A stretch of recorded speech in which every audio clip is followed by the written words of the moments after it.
Another one of Joseph's Pilates OG mat repertoire. So today we are doing the jackknife.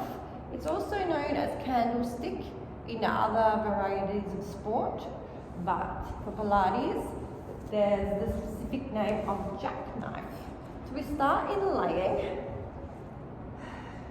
So for this, to be able to do this correctly, you do need to be able to get your bottom off the ground and your legs over your head. So it kind of starts to be placed in that medium to advanced area.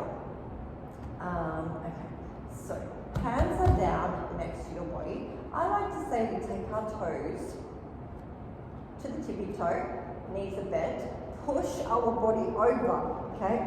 Let's get our shoulders underneath us, take our legs nice and long over our head, and then we're going to place our hands just in the groove of the hips. We're going to take our legs up, up, up, up. Our chin is going to come on our chest.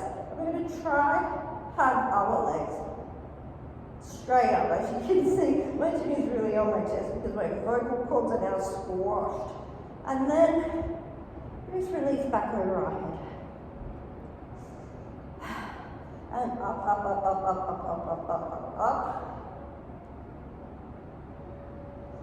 And I'm going to do that one more time. And up, up, up, up, up, up, up, up. And down. And place the hands back down and coming down. Listen carefully.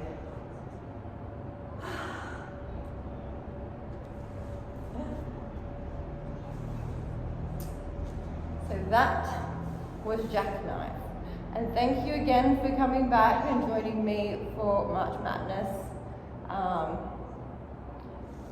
Yeah, I just love Pilates and I love being able to come here each day and show you what we do.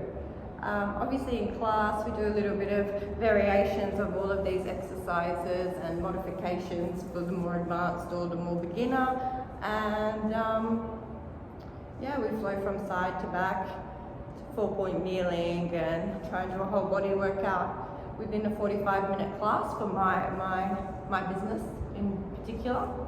And we incorporate all of these moves and others. Yeah. And I'll see you tomorrow anyway. I'll stop babbling and let you go. That was Jackknife. Catch you later. Bye.